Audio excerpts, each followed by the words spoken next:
Hello दोस्तों, स्वागत है आपका आपके यूट्यूब चैनल स्टडी की पाठशाला में। जैसा कि आप जानते हैं, डेली हिंदी व्याकरण के नाम से सीरीज चल रही है, जिसमें आपके साथ डिस्कस किया जाता है विलोम शब्द, वर्तनी शुद्ध हो गया, वाक्यांश के लिए एक शब्द, तत्सम तद्भव, विशेष एवं विशेषण और पर्यायवाची शब्द डिस्कस किए जाते हैं। उसी के क्रम में बढ़ते हुए आइए आज की क्लास स्टार्ट करें। अगर आप इस चैनल पर नए हैं तो चैनल को सब्सक्राइब कर लीजिए, बेल आइकन को प्रेस कर लीजिए, जिससे आपको अगली वीडियो का नोटिफिकेशन मिल सके। ध्यान रखिएगा, क्लास प्रोवाइड करने की जो टाइमिंग है, शाम 4 बजे आपको क्लास प्रोवाइड कर दी जाती है स्टडी की पाठशाला चैनल पर। ध्यान रखिएगा, शाम 4 बजे। आइए आज की क्लास स्टार्ट करें। तो सबसे पहले क्या है, विलोम शब्द। आपके साथ विलोम शब्द पहले डिस्कस किया जाता है, तो ध्यान रखिएगा, पहले विलोम में पहले शब्द है, उसके बाद उसका विलोम है। तो पहले शब्द उसके बाद उसका विलोम। तो पहला शब्द है क्या, ध्यान रखिएगा, पहला शब्द है प्राची। पहला शब्द क्या है, प्राची। प्राची का जो विलोम होता है प्रतीचि होता है। ध्यान रखिएगा, प्राची का जो विलोम होता है प्रतीचि होता है। तो प्राची का जो तात्पर्य क्या होता है, ध्यान रखिएगा, अर्थात प्राची का जो अर्थ है, प्राची का अर्थ होता है पूरब। क्या होता है, पूरब अथवा पूर्व की दिशा, अथवा पूर्व की दिशा। तो प्राची का तात्पर्य ध्यान रखिएगा कि पूरब होता है अथवा पूर्व की दिशा होता है। तो प्राची का तात्पर्य आपने क्या जाना, पूरब अथवा पूर्व की दिशा। जबकि इसका विलोम क्या होता है, प्रतीचि। तो जब प्राची का तात्पर्य पूरब हुआ तो प्रतीचि का तात्पर्य क्या होगा, पश्चिम से होगा। ध्यान रखिएगा, प्राची का अर्थ अर्थात इसका तात्पर्य हुआ पूरब, तो प्रतीचि का अर्थ जिस उसका विलोम क्या है, पश्चिम। अगला जो शब्द क्या है, प्रलय। प्रलय का विलोम क्या है, सृष्टि। प्रलय का विलोम क्या है, सृष्टि है। नेक्स्ट शब्द क्या है, पश्चात। पाश्चात्य का जो विलोम होता है पूर्वी होता है अथवा पौर्वात्य होता है। पूर्वी अथवा पौर्वात्य।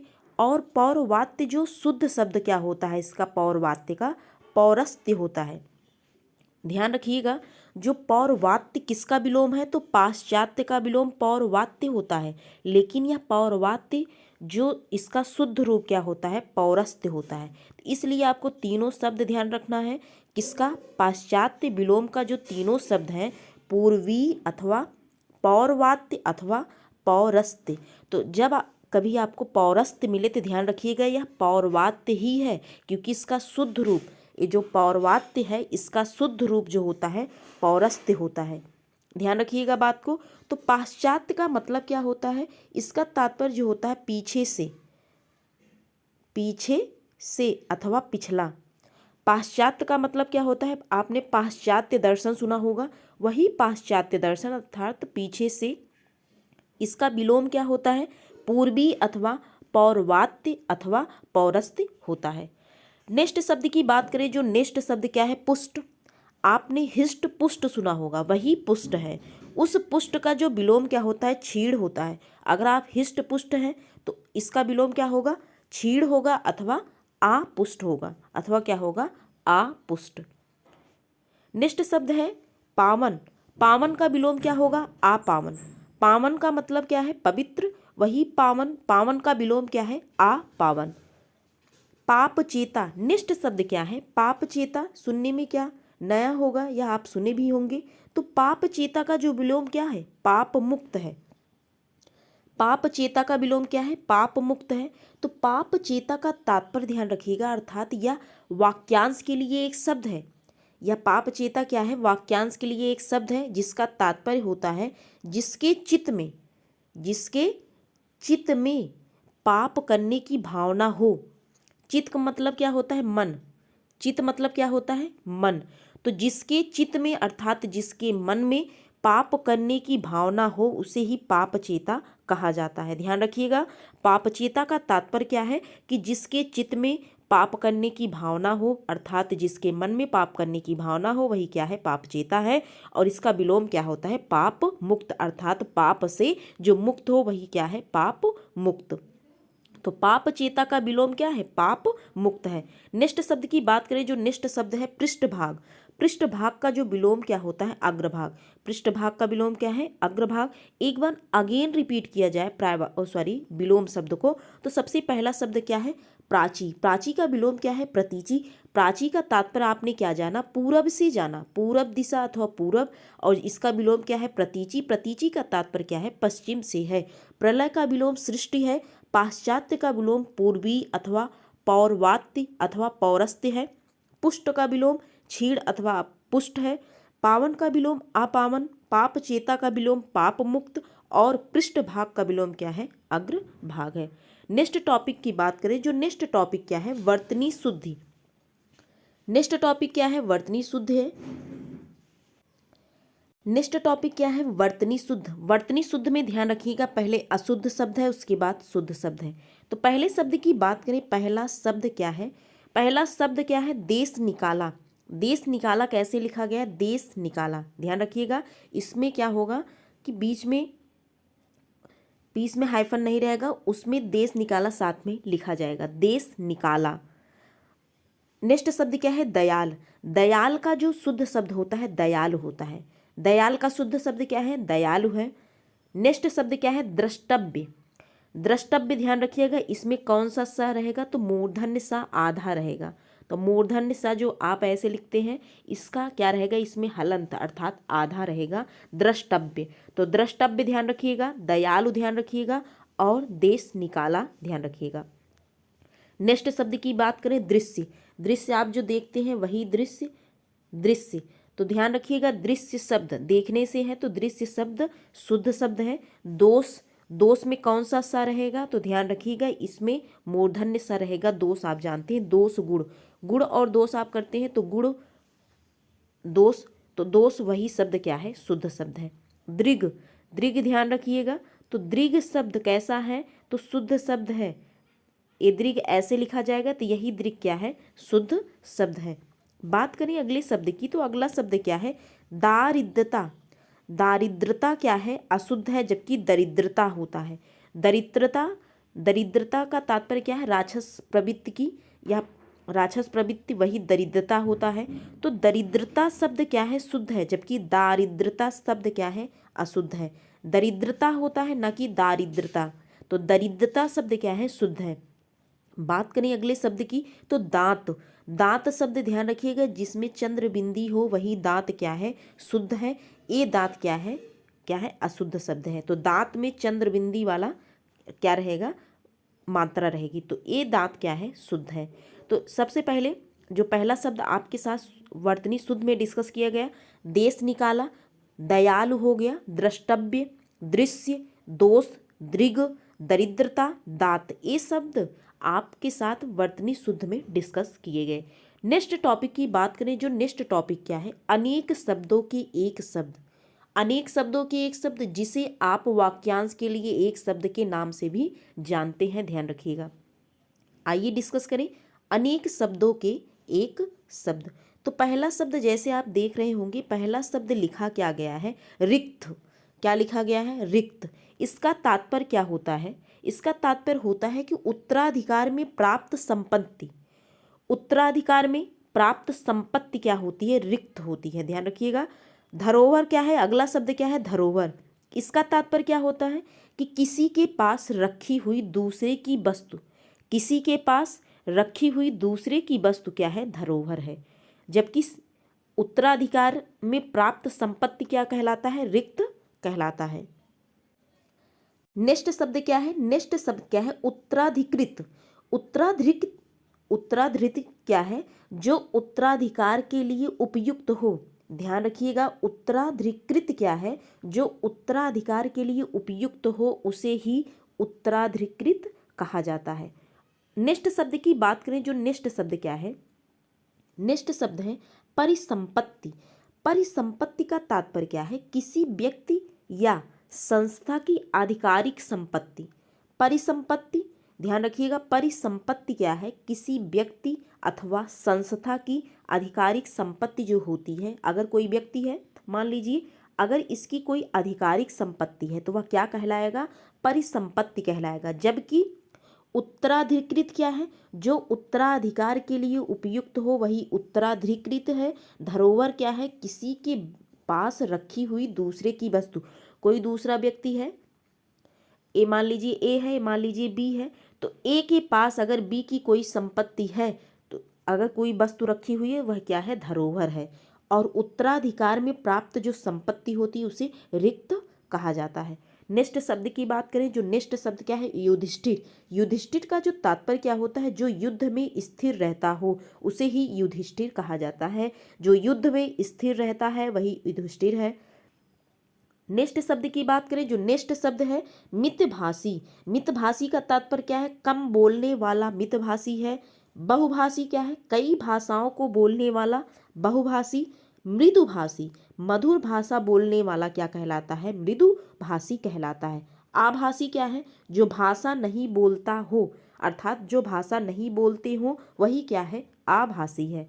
ध्यान रखिएगा ये चारों शब्द क्या है। पहला शब्द क्या है आपके साथ, तो मितभाषी, कम बोलने वाला मितभाषी। बहुभाषी, कई भाषाओं को बोलने वाला बहुभाषी।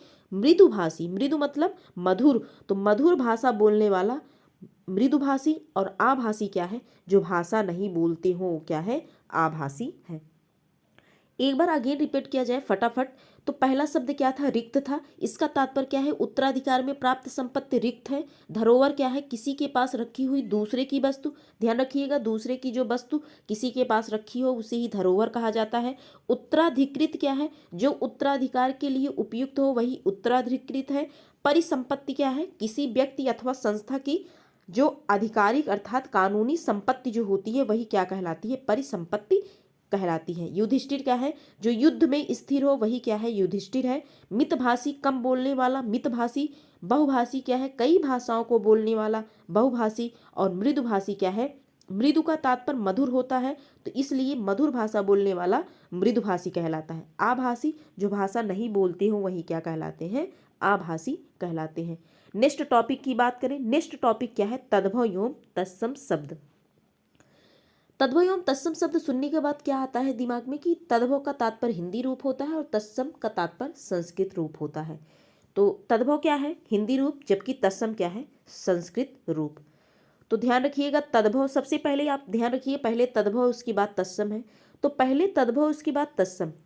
तो पहला शब्द क्या है, जोबान। जोबान का तात्पर्य अर्थात जोबान कैसा शब्द है, तो यह तद्भव शब्द है। ध्यान रखिएगा, जोबान शब्द कैसा है, तद्भव है, जबकि इसका तत्सम क्या होता है, यवन होता है। यवन शब्द कैसा है, तत्सम किसका, जोबान का। नेक्स्ट शब्द की बात करें, जोगी। जोगी आप सुने होंगे, गांव में जब कोई जोगी बनकर आता है उसे ही संस्कृत अर्थात तत्सम में योगी कहा जाता है। तो आप ध्यान रखिएगा, जो कोई जैसे कि साधु का रूप धारण करके जब आते हैं भिक्षा लेने, तो उन्हें ही गांव में आप जोगी कहते हैं। वही जोगी शब्द इस अगर हिंदी रूप है तो ध्यान रखिए समाज में चलने वाले शब्द होते हैं। जैसे अगर हिंदी रूप है संस्कृत रूप भी प्रयोग किया जाता है कुछ ना कुछ। तो जो हिंदी रूप जो होता है अर्थात तद्भव रूप होता है, ये ज़्यादातर गांव में आप देखेंगे प्रयोग की। जैसे जोगी शब्द जो होता है कि जब साधु की भाषा जो साधु का रूप धारण करके भिक्षा लेने आते हैं उन्हें ही गांव में जोगी कहा जाता है। तो वही जोगी शब्द ध्यान रखिएगा तद्भव है, जबकि इसका तत्सम क्या होता है, योगी। योगी आप जानते हैं, योगी शब्द बहुत ही चर्चित है। नेक्स्ट शब्द की बात करें, जमाई। जमाई आप जानते हैं, तो जमाई शब्द का तत्सम रूप क्या होता है, जामातृ होता है। जामातृ किसका तत्सम रूप है, तो जमाई का तत्सम रूप होता है। मातृ का मतलब माता से होता है, तो मातृ, जमातृ क्या है, तो यह तत्सम रूप किसका है, जमाई का है। नेक्स्ट शब्द की बात करें, बाँझ शब्द ध्यान रखिएगा यह तद्भव है, जबकि इसका तत्सम रूप क्या होता है, वंध्या होता है। जिसके पास पुत्र नहीं होता वही क्या है, जिसके पास पुत्र नहीं या पुत्र नहीं वही क्या है, बाँझ है। और जिसका तत्सम रूप क्या होता है, वंध्या होता है। नेक्स्ट शब्द की बात करें, क्या है, चौथा शब्द आप जानते हैं क्या है, तद्भव रूप है, जबकि इसका तत्सम रूप अर्थात क्या होता है, संस्कृत रूप, तो चतुर्थ होता है।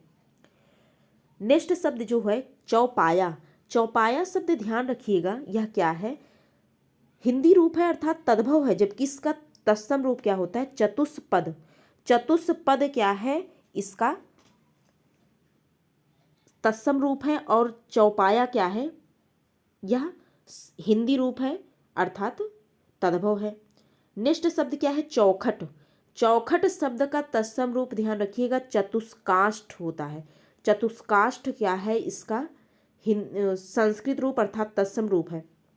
अब आप चौखट शब्द ध्यान रखिए, पहले चौखट जैसे कि कोई घर बना हुआ है, मान लीजिए घर है, तो यही घर, यहाँ एक दरवाज़ा लगा है, ये पूरा बाउंड्री हो गया ये आपका, तो ये यहाँ दरवाज़ा लगा है, तो यही जो दरवाज़ा लगता था पहले, अब तो लोहे का लगता है, लेकिन पहले जो पुराने घर होते थे उसमें यह जो दरवाज़ा, मेन दरवाज़ा लगा रहता है, वो क्या होता था, लकड़ी का बना होता, उसका फ्रेम जिसे आप कह लीजिए कि जो चारों तरफ लगाया जाता है उसमें दरवाज़ा लगता है, तो वही क्या पहले लकड़ी का बनाया जाता था, वही चौखट है। जब आप सुनते होंगे कि चौखट पार मत करिएगा, अपने घर की दहलीज पार मत करिएगा, अर्थात चौखट पार मत करिएगा, वही चौखट।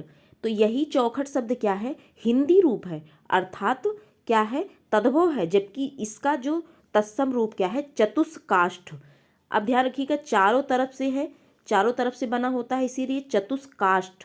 और काठ, यहाँ शब्द ध्यान रखिए कि काठ शब्द यूज किया हुआ है, यह भी क्या है, इस काठ का मतलब लकड़ी होता है, तो लकड़ी का बना होता था क्या, चौखट।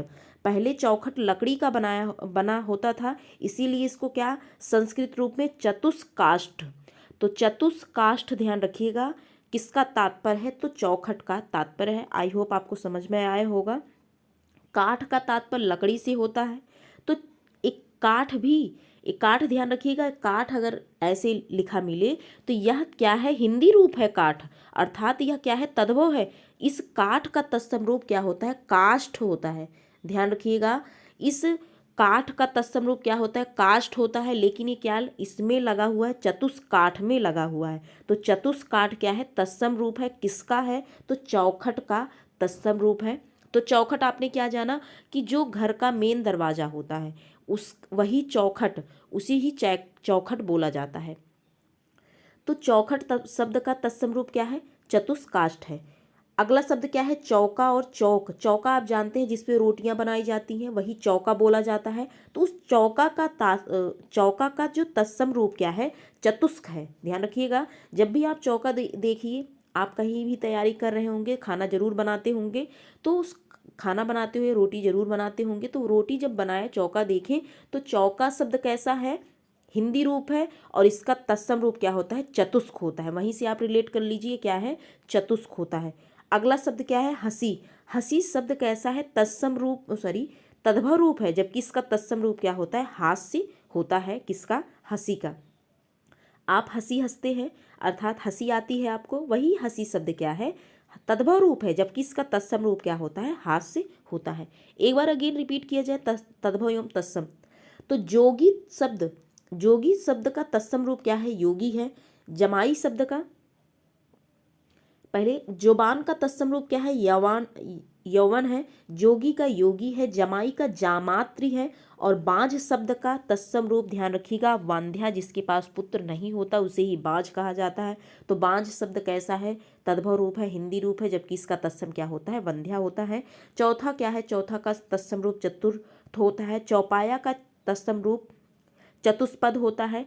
और चौखट का तत्सम रूप क्या होता है, चतुष्काठ होता है। और चौका अथवा चौक आप सुनते होंगे, तो चौक अथवा चौका, इसका तत्सम रूप क्या होता है, चतुष्क होता है। चौका और चौक कैसा है, तो यह तद्भव रूप है। और हंसी शब्द का तत्सम रूप हास्य होता है। हास्य क्या है, तत्सम रूप है, जबकि हंसी क्या है, तद्भव रूप है। नेक्स्ट टॉपिक की बात करें, जो नेक्स्ट टॉपिक क्या है, विशेष एवं विशेषण। विशेष एवं विशेषण की बात करें, ध्यान रखिएगा विशेष का तात्पर्य संज्ञा से होता है, विशेषण जो विशेषता बताता है। तो पहले शब्द ध्यान रखिएगा, विशेष अर्थात संज्ञा है, उसके बाद उसका विशेषण है। तो पहला शब्द क्या है, मनस अथवा मनस। तो इसमें जो हलंत लगा है, दोनों शब्द शुद्ध है। कुछ जो हिंदी के व्याकरण करता है वो क्या है, मनस भी मानते हैं जिसमें हलंत है, और कुछ मनस जिसमें हलंत नहीं है। और कहीं तो आपको देखने को मानस भी मिल सकता है। तो ध्यान रखिएगा, मानस, मनस, मनस जिसमें हलंत है, ये तीनों शब्द अर्थात मनस और मनस जिसमें हलंत है, तीनों शब्द भी क्या है, शुद्ध है। और जबकि इसका विशेषण क्या है, मानसिक होता है। तो ध्यान रखिएगा, मानस, मनस, मनस ये क्या है, संज्ञा है, जबकि इन तीनों का विशेषण क्या है, मानसिक होता है। मानसिक आप मानसिक रोग भी देखते हैं। वही मानसिक शब्द जब आप यूज करते हैं अर्थात प्रयोग करते हैं अपने जीवन में, तो ध्यान रखिएगा मानसिक शब्द अर्थात क्या है, विशेषण है, और इसका विशेष अर्थात संज्ञा क्या है, मनस मानस इसका संज्ञा है। विपत्ति, सबके ऊपर विपत्ति आती है अर्थात मुसीबत आती है, तो विपत्ति शब्द कैसा है, संज्ञा है, जबकि इसका विशेषण क्या है, विपन्न है। ध्यान रखिएगा विपत्ति का विशेषण विपन्न होता है। विशेष, विशेष आप जिसे मुख्य कहते हैं, तो वही विशेष, विशेष शब्द कैसा है, यह संज्ञा रूप है अर्थात विशेष्य है, जबकि इसका विशेषण क्या होता है, विशिष्ट होता है। विशिष्ट, विशिष्ट शब्द कैसा है, विशेषण है। विशिष्ट शब्द की बात करें आप कैसे रिलेट करेंगे, आपने विशिष्ट ऊष्मा पढ़ा होगा। जब अगर आपने साइंस अर्थात विज्ञान पढ़ा है तो विज्ञान में आपने विशिष्ट ऊष्मा पढ़ा होगा, तो वही विशिष्ट शब्द वहीं से रिलेट कर लीजिए कि ये विशिष्ट अर्थात स्पेसिफिक जो है, ये विशिष्ट शब्द कैसा है, विशेषण है किसका, विशेष का विशेषण विशिष्ट होता है। विपत्ति का विशेषण क्या है, विपन्न है। मनस और मानस का विशेषण मानसिक है। विशेष का विशेषण विशिष्ट है। आगे बात करें जो अगला शब्द है किताब। किताब आप जानते हैं बुक, वही किताब शब्द क्या है, संज्ञा है, जबकि किताबी ध्यान रखिएगा विशेषण है किसका, किताब का। अब यहाँ एक शब्द ध्यान रखिए बहुत गलत भी होता है अगर आप ध्यान नहीं देंगे। गरीबी शब्द ध्यान रखिएगा संज्ञा है, जबकि गरीब क्या है, विशेषण है। वह व्यक्ति गरीब है, वह व्यक्ति क्या है, गरीब है। गरीब शब्द क्या बताता है, विशेषण अर्थात विशेषता बताता है। तो गरीब शब्द ध्यान रखिएगा क्या है, विशेषण है, जबकि गरीबी क्या है, संज्ञा। आप ऐसे समझिए गरीबी, गरीबी एक भाव है, तो भाव उत्पन्न करता है, तो गरीबी शब्द क्या है, संज्ञा है, जबकि गरीब क्या है, विशेषण है। ध्यान रखिएगा यह शब्द आता है एग्जाम में, आप गलत नहीं करके आएंगे। यहाँ कन्फ्यूजन हटा लीजिए अपना अर्थात दूर कर लीजिए जो कन्फ्यूजन हो। गरीबी शब्द कैसा है, संज्ञा है, जबकि गरीब क्या है, विशेषण है। घर का, घर शब्द संज्ञा है, जबकि इसका घरेलू क्या है, विशेषण है किसका, घर का। उपार्जन, उपार्जन का विशेषण उपार्जित होता है। उपार्जन का विशेषण उपार्जित होता है। नेक्स्ट टॉपिक की बात करें, नेक्स्ट टॉपिक क्या है, पर्यायवाची शब्द है। पर्यायवाची शब्द में आज लिया गया है जीव, झरना, झंडा। इन तीन शब्दों का पर्यायवाची शब्द किसका, जीव है, झरना है, झंडा है। जीव, जीव आप जानते हैं वही जीव, तो जीव शब्द का पर्यायवाची क्या होता है, प्राणी होता है। जीवधारी, जीवनधारी, जीवनधारी, जीवधारी, प्राणी। प्राणी आप जानते हैं प्राणी का तात्पर्य जीव है, तो यही क्या है, जीव का पर्यायवाची है। नेक्स्ट शब्द क्या है, झरना। झरना आप जानते हैं तो इसे ही प्रपात कहा जाता है। निर्झर, ध्यान रखिएगा निर्झर, निर्झर किसका पर्यायवाची है, तो झरना का पर्यायवाची है। निर्झर किसका पर्यायवाची है, झरना का पर्यायवाची है। अगला शब्द क्या है, स्रोत। स्रोत हो गया, उत्स हो गया, प्रस्रवण हो गया, जलप्रपात। तो जलप्रपात, प्रपात, प्रपात हो गया, जलप्रपात किसका पर्यायवाची है, तो झरना का है। निर्झर किसका पर्यायवाची है, तो झरना का पर्यायवाची है। एक शब्द ध्यान रखिएगा निर्झर। निर्झर से मिलता जुलता एक शब्द होता है निर्जर। निर्जर का तात्पर्य किससे होता है, तो देवता से होता है। ध्यान रखिएगा देवता। यहाँ एक कन्फ्यूजन दूर कर लीजिए आप। एक शब्द क्या है, निर्झर है, दूसरा शब्द है निर्जर। निर्झर का तात्पर्य, इसमें झा है तो झरने में भी झा है, तो ध्यान रखिएगा जिसमें झा शब्द है उसका तात्पर्य झरना से है, जबकि इससे मिलता जुलता शब्द क्या है, निर्जर। तो निर्जर ध्यान रखिएगा देवता का पर्यायवाची अर्थात इसका अर्थ क्या होता है, देवता होता है। तो ध्यान रखिएगा निर्जर देवता है, जबकि निर्झर जिसमें झा है उसका तात्पर्य झरना से है। तो देवता का तात्पर्य अर्थात निर्जर हुआ, निर्जर का तात्पर्य देवता। झरना का क्या है पर्यायवाची, प्रपात है, जलप्रपात है, निर्झर, स्रोत, उत्स, प्रस्रवण किसका पर्यायवाची है, तो झरना का पर्यायवाची है। झंडा का पर्यायवाची क्या है, ध्वजा है, पताका है, केतु है, निशान।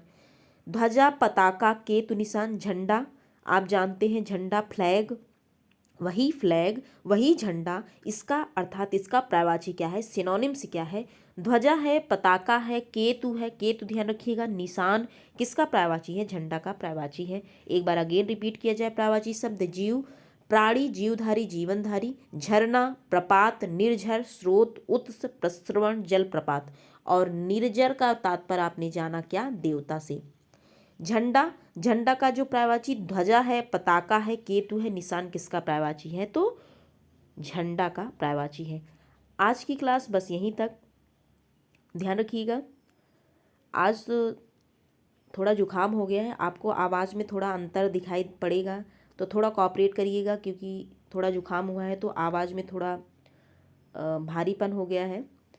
तो बस इतना कहना था आपको। अपनी पढ़ाई कंटिन्यूअस रखिएगा, चाहे जिस हालात में आप हों। अगर आपने हिम्मत, जोश, जुनून आपके अंदर है तो अपनी पढ़ाई को जारी रखिएगा कंटिन्यूअस, चाहे जिस हालात में हो आप। आज की क्लास बस यहीं तक, बस इतना ही आपसे कहना था। अगर आपको वीडियो पसंद आए तो please like, share and subscribe to my channel. मिलते हैं नेक्स्ट वीडियो में, आज के लिए बस इतना ही। Thank you.